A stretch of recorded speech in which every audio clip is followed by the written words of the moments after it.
Good morning, students. कैसे हो?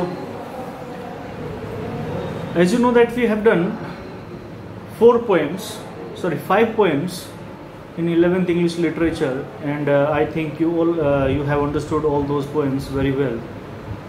And today we are going to do our 6th poem, that is Mother Tongue, written by Padma Sachdev. हमने 5 poem कर ली. आज हम 6th poem करने जा रहे हैं और जिसका नाम है मदर टंग, यानी कि मातृभाषा. पद्मा सचदेवा के द्वारा लिखी गई है. एक्चुअली क्या है इस कहानी के अंदर, इस पोएम के अंदर, ये एक ऐसी लेखिका है जो डोगरी भाषा में लिखती है. बाइलिंगुअल राइटर है जो डोगरी भाषा, and with that he is also writing in Hindi. उसके साथ साथ में हिंदी में भी लिखती है. तो उसी को लेकर के यहाँ पर इसने है अपनी मातृभाषा की, ये बहुत ज़्यादा फैन है डोगरी भाषा की, और इसके अंदर वो इसी चीज़ को लेकर के अपनी बात को रख रही है. तो सबसे पहले हम पोएट के बारे में पढ़ लेते हैं, उसके बाद में पोएम, और फिर हम इसकी समरी करेंगे आज के वीडियो में. सबसे पहले देखते हैं introduction of the poet. Padma Sachdev, who was born in 1940, is an eminent poetess who is bilingual. Bilingual means the person who is writing in 2 languages. That is, he is writing she is writing in her own mother tongue, and with that she is also writing in Hindi. So she writes in her mother tongue Dogri and in Hindi. वो अपनी भाषा Dogri actually कौन सी भाषा है? डोगरी भाषा वो है जो पहाड़ी क्षेत्रों में बोली जाती है. ये ज़्यादातर जम्मू कश्मीर और उसके आसपास के भागों में, हिमाचल प्रदेश में और पंजाब के कुछ हिस्सों के अंदर भी ये भाषा बोली जाती है. तो इसीलिए इसने डोगरी भाषा जो है, क्योंकि उधर की ही रहने वाली है, तो डोगरी भाषा में भी इसने लिखा. And with that he also writing in she is also writing in Hindi. Dogri is a language spoken mainly in parts of Himalaya, Jammu and Kashmir, and some parts of the Punjab. In the year 2003, Dogri was added to Schedule 8th of the Constitution of India by 92nd Amendment. आपको ध्यान होगा, क्योंकि आप arts के student हो, political science आप पढ़ते हो, तो मैं आपको बता दूं कि 8th जो आपकी शेड्यूल है, यानी कि 8वीं जो अनुसूची है, जिसकी बात करें कि संविधान के 8वें शेड्यूल के अंदर इसे जोड़ा गया था. 92 जो है उसमें 92nd जो इसको संविधान संशोधन बोलते हैं, 92 संविधान संशोधन के द्वारा इसको एक 8वें शेड्यूल में, 8th शेड्यूल के अंदर इसको जो 8वीं अनुसूची जिसको कहते हैं, उसके अंदर इसे जोड़ा गया था. Padma Sachdev has won many awards for her poetry. Padma Sachdeva को अपनी पोइट्री के लिए बहुत सारे अवार्ड्स मिले. She also received Sahitya Akademi award in 1970 for her first collection of Dogri poems. उसने डोगरी पोएम्स का पहला कलेक्शन था, उसके लिए उसे 1970 के अंदर साहित्य अकादमी अवार्ड दिया गया. She is the foremost writer in Dogri, कि डोगरी भाषा के अंदर वो एक अग्रणी लेखिका है जो बहुत ज़्यादा अपनी भाषा के बारे में लिखती है. तो ये तो था आपके पास में अबाउट द पोएट के बारे में. तो आज हम जो करने जा रहे हैं वो है इंट्रोडक्शन ऑफ द पोएम, जो सेकंड पार्ट आता है हमारा इसके अंदर. पोएम में क्या है, इस पोएम के बारे में क्या है? एक्चुअली जो मदर टंग है पोइटस की, वो कौन सी है? डोगरी है, और वो उसी को लेकर के इसमें लिख रही है. This poem Mother tongue has been translated into English from the original Dogri. कि डोगरी भाषा में इसको पहले लिखा गया था. She wrote first in Dogri and after that this poem was translated into English. इसके बाद में इसको ट्रांसलेट किया गया था इंग्लिश के अंदर. It becomes the deprivation of Dogri of its native script Sharde that evolved from the original Brahmi around the time Dogri developed. देखा जाए तो इस बात का ये शोक मना रही है यहाँ पे, कि एक मतलब दुख जता रही है कि डोगरी भाषा अपनी मूल लिपि शारडे इसकी जो है मूल लिपि है, उससे वो विमुख हो गई है. आज उसमें शारडे का बहुत कम यूज़ किया जाता है. कि जैसे हमारे संस्कृत है तो देवनागरी से आई है, हिंदी की भी एक जो है मात्र जो है इसकी एक भाषा रही है. तो यहाँ पर इसकी जो मूल लिपि रही है वो शारडे थी, किसकी? डोगरी की. और डोगरी जो है अब वो अपनी इस मूल लिपि शारडे से अलग हो गई है, विमुख हो गई है, जो कि मौलिक ब्राह्मी से विकसित हुई थी. और उस काल में जब डोगरी का विकास हुआ था तब की ये बात की जा रही है. तो एक समय ऐसा था कि जब सारे धर्मों के लोगों द्वारा कश्मीर घाटी में प्रयुक्त की जाती थी ये भाषा, शाराडे लिपि का स्थान फिर फारसी लिपि ने ले लिया था बाद में जाकर के। तो वर्तमान के अंदर अगर हम बात करें तो दोनों हिंदी और उर्दू लिपियों का डोगरी भाषा के लिए प्रयोग किया जाता है। ये एक बहुत विशेष बात है, ध्यान देने वाले। ठीक है, आगे जो पोइटस है वो क्या कह रही है कि the poetess approached a stem and requested it to give her a quill.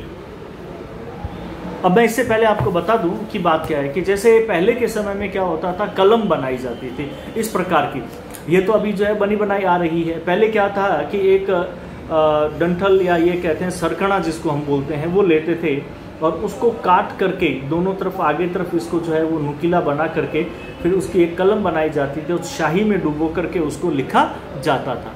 तो इस प्रकार की वो आगे से तीखी होती थी और उसी से ही लेकर के ये चीज़ जो है वो बनाई गई है।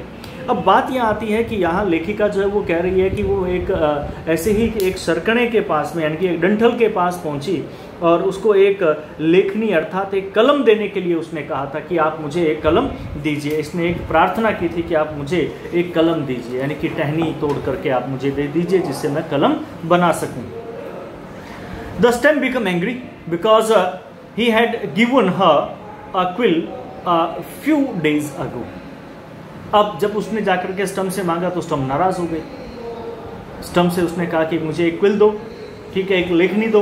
तो क्विल जो स्टम है वो नाराज हो गई। उसने कहा कि अभी कुछ दिन पहले तो मैंने तुम्हें दिया था, अब बार बार तुम वापस से मांगने आ गई हो। It asked her whether she was an accountant who maintained the accounts of a Shah. उसके बाद में स्टम ने उसे कहा, उससे पूछा कि भी क्या तुम कोई अकाउंटेंट हो जो एक राजा महाराजा के यहाँ पे लेखा जोखा का लिखने का काम करती हो कि इतना ज़्यादा तुम्हें लिखना पड़ता है कि तुम अपनी क्विल अपनी लेखनी को तोड़ देती हो, अपनी कलम को तोड़ देती हो, इतनी जल्दी तुम कैसे आ गई? तो पोइटस ने जवाब दिया, the poet's replied that she worked not for a Shah but for a Shahini who was her mother tongue Dogri. तब इसने जवाब दिया था उसमें, इस कविता के अंदर जो उसने लिखा है कि जब उसने पूछा कि क्या तुम कोई राजा महाराजा के लिए, कोई महाराज के लिए, तो जो है कोई शाह के लिए तुम काम कर रही हो, तब उसने कहा था नहीं, मैं किसी शाह के लिए कोई काम नहीं कर रही, मैं शाहिनी के लिए काम कर रही हूँ, यानी कि महारानी, एक रानी के लिए काम कर रही हूँ। और मेरे लिए रानी क्या है? मेरे लिए रानी मेरी खुद की मातृभाषा है। मेरे लिए जो रानी है वो मेरी मातृभाषा डोगरी है और मैं उस डोगरी के लिए मैं यहाँ पर लिख रही हूँ। इस बात के ऊपर वो बहुत ज़्यादा खुश हुई। The read gladly gave her a new quill saying that she was also her servant. तब उस बात के ऊपर वो जो सरकना है, यानी कि जिसको रीड कहते हैं, सरकणे को कहते हैं, सरकंडे को कहते हैं, तो सरकंडे ने बहुत ही प्रसन्नतापूर्वक वो एक नई कलम उसे दे दी और यह कहते हुए दी कि वह स्वयं जो है वो इस डोगरी की क्या है, एक दासी थी। ये था कविता का परिचय, यानी कि आपका introduction to the poem. Now we are going to do summary of the poem. Our small summary we have this poem and most probably we have done it in introduction of the poem. Introduction poem में हमने ज़्यादातर कर लिया इसको, तो अब summary है क्या है इसमें देखते हैं, पहले इंग्लिश में फिर उसके बाद में हिंदी के अंदर। The poetess Padma Sachdeva is a great lover of her own mother tongue Dogri and she approached a stump of a reed and requested it to give a quill. Quill means कलम। The reed become angry because it had given her a new one a few days ago.